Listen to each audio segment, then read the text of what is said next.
igreja, né, ou Pentecoste era uma das festas mais importantes, né, que havia na época. Então, era uma data que ela já existia, comemorativa do povo judeu. Amém? Amém. É muito importante. Pentecoste significa que era a festa, né, dos 50 dias da Assunção de Jesus ao céu. Levaram 40 dias, né, para que assim o Espírito Santo descesse. Vamos lá. E aí ele diz: dos judeus, e acontecia lá 50 dias depois da Páscoa, foi nesse dia especial que Deus derramou o Espírito Santo sobre todos os discípulos, batizando-os, o derramamento do Espírito no Pentecostes. Vamos lá? Só para a gente aprender, a escola temos que aprender, ok? Por que Pentecostes? Né? Por quê?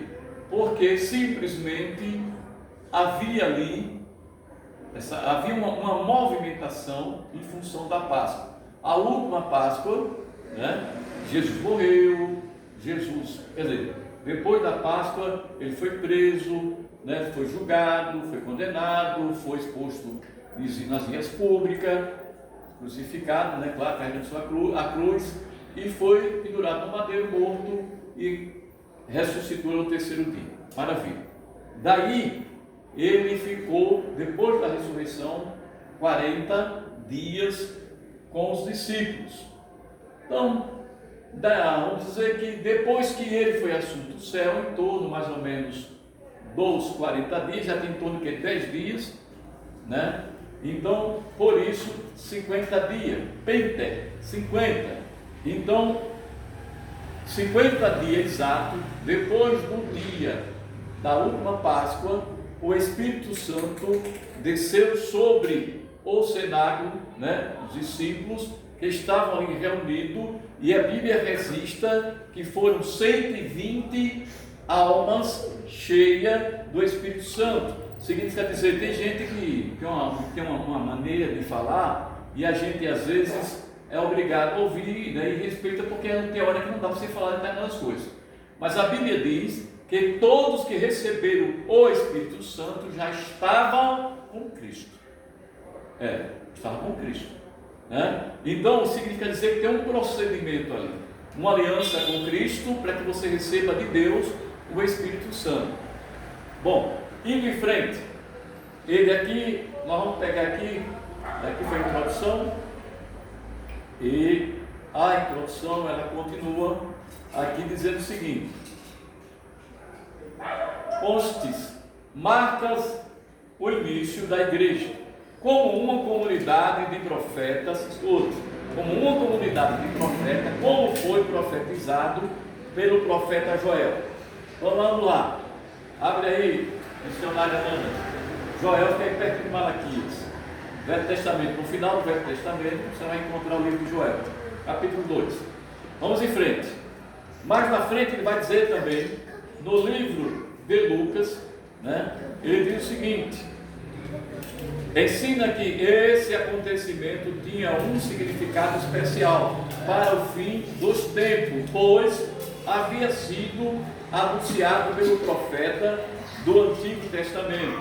Além disso, o Pentecoste foi uma prova clara de que Jesus havia ressuscitado. O propósito desse derramamento do Espírito Santo foi dar poder à igreja para testemunhar de Cristo ao mundo e levá-lo à verdadeira adoração. Isso é o que veremos nessa lição.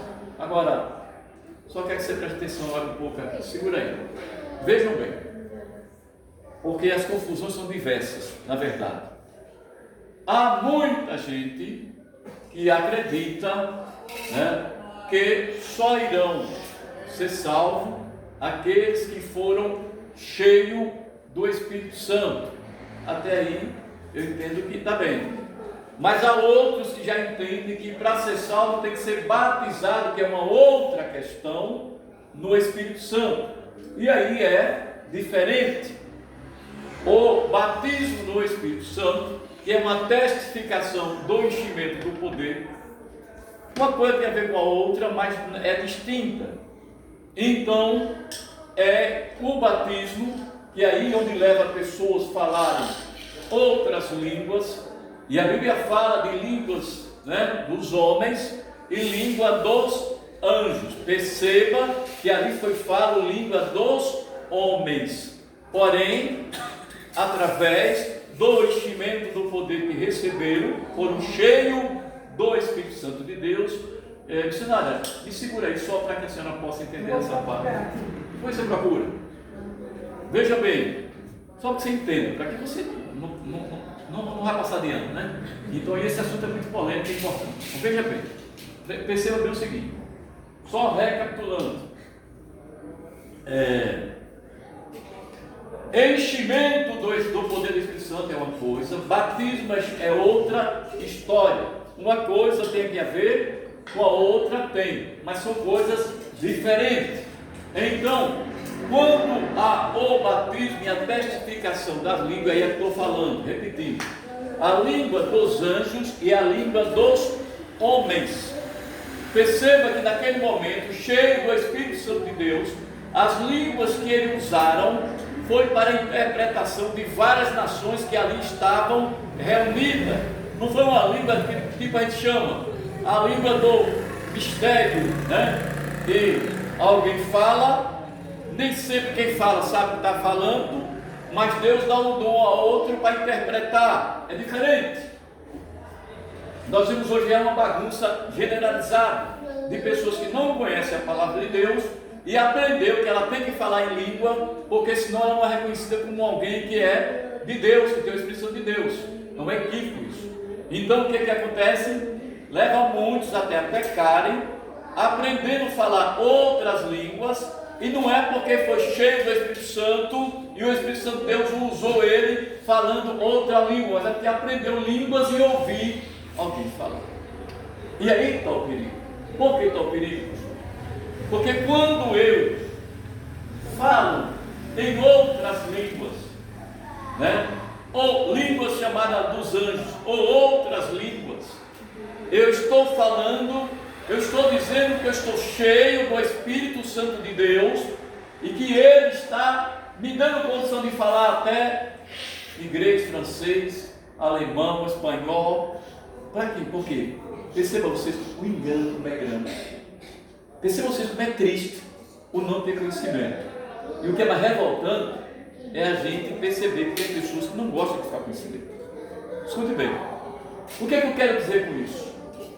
Porque o Espírito Santo usou eles, depois de o enchê-lo do poder e da glória, de se manifestar, e deu a ele a condição de falar em outras línguas.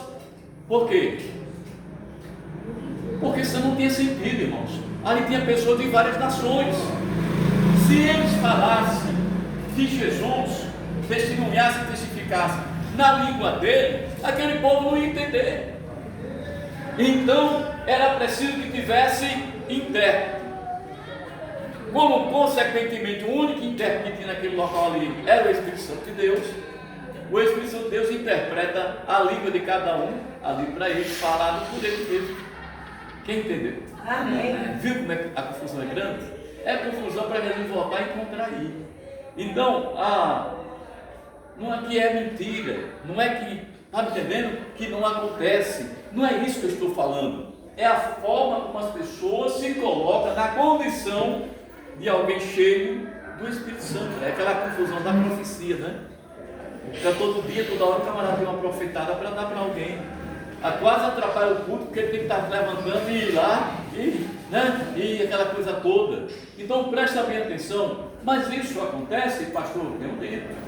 Deus usa, sim, alguém para falar comigo, com você. Agora vamos lá, eu digo também, por que Deus usa? Porque Ele já falou várias vezes e você não prestou atenção. Ele é obrigado a usar alguém para ir direto até você e falar alguma coisa, porque você não se perda. Mas isso aí, irmão, é coisa muito rara, coisa muito específica. Não é como fazem no meio da igreja uma baderna, não, desculpa a expressão. Entendeu? Mas Deus usa, ele usou a jumenta, ele não vai usar o homem. Agora entenda, não é toda hora, não é para, entendeu? Você sai na feira, como eu ouço as conversas aí de alguns que vão até para a feira e lá fica, e bebê numa banca e outra, meu irmão, está brincando com Deus, está brincando com Deus, usando o nome de Deus como pai da mentira, discípulo do pai da mentira. A gente tem que ter cuidado.